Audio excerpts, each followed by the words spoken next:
मैं भूतों या फिर पैरानॉर्मल एक्टिविटीज में बिलीव नहीं करता, लेकिन ये किस्से के बाद मैं जरूर भूत प्रेत और पैरानॉर्मल एक्टिविटीज पे बिलीव करने लगा हूँ।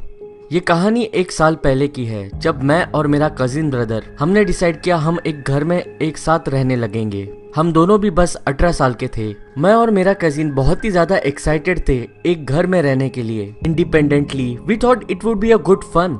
हम घर में मूव इन होने के कुछ 1 हफ्ते बाद मुझे मेरे रूम के बाहर से खिड़की से कुछ अजीब आवाजें आने लगी, लेकिन मैंने उस आवाज को इग्नोर किया और मैं सो गया। अगले सुबह उठते ही मैंने मेरे कजिन को ये बात बताई और उसने भी कहा कि उसने भी आवाजें सुनी। हाउएवर अगली रात मुझे ऐसा लगा कि मेरी विंडो किसी ने खोली और कोई अंदर आ गया हो। मैं अपने बेड पे उठ के बैठा और मैंने इधर उधर देखा, लेकिन मुझे कोई भी नहीं दिखा। लेकिन अगली सुबह मेरे भाई ने अपना कॉफी मग नीचे गिराया। जब उसने मेरा चेहरा देखा, उसने मेरे सामने एक मिरर होल्ड किया। तभी मैंने अपने आप को देखा। मैंने देखा मेरे चेहरे पे एक बहुत ही बड़ा घाव है। जब मैं डॉक्टर के पास गया, मुझे डॉक्टर ने बताया कि मैं शायद स्लीप वॉकिंग कर रहा हो, लेकिन फिर उस डॉक्टर ने मुझे कुछ दिखाया जो देखते ही मेरा खून पूरा ठंडा पड़ गया। उसने मेरे शर्ट को ऊपर किया और उसने मुझे स्टिचेस दिखाए मेरे किडनी के पास के पोर्शन पे। मैंने डॉक्टर के आंखों में स्टेयर किया। मेरी आंखें वाइड ओपन थी। डॉक्टर ने मुझे कहा, समहाउ पिछली रात मैंने अपनी एक किडनी खो दी है। हमें पता नहीं कैसे, लेकिन तुमने अपनी किडनी खो दी है। मैं काफी डर गया। मुझे पता नहीं मैं क्या करूं। मैं वैसे ही अपने घर चला गया। अगली रात was a judgement day night. कुछ रात के 2 बजे मैं उठा। मैंने एक काफी हॉरिफाइंग चीज मेरे रूम के अंदर देखी। मैं स्टेयर कर रहा था फेस टू फेस एक ब्लैक हुडी डाल के बैठे हुए क्रीचर से।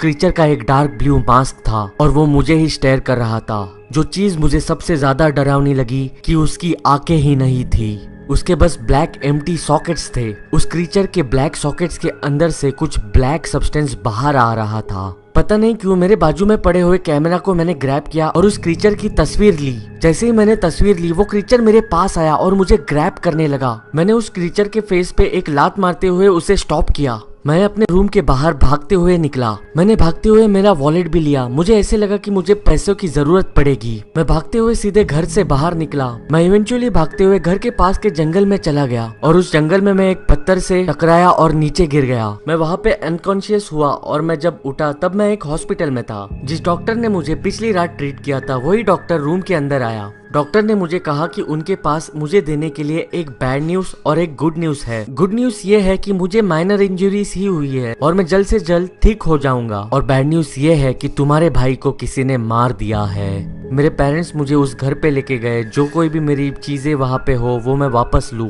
लेकिन मैं गाड़ी में बस एक ही चीज सोच रहा था, अगर मैं उस घर से बाहर ना निकलते हुए अगर मैं अपने भाई के रूम में गया होता और उसको भी साथ ले चला होता तो आज शायद वो बच जाता। आज तक ये बात पता नहीं चली कि वो ब्लैक क्रीचर कौन था और कहाँ से आया था, लेकिन आज भी जब मुझे वो चीज याद आती है तो मेरे रोंगटे खड़े हो जाते हैं।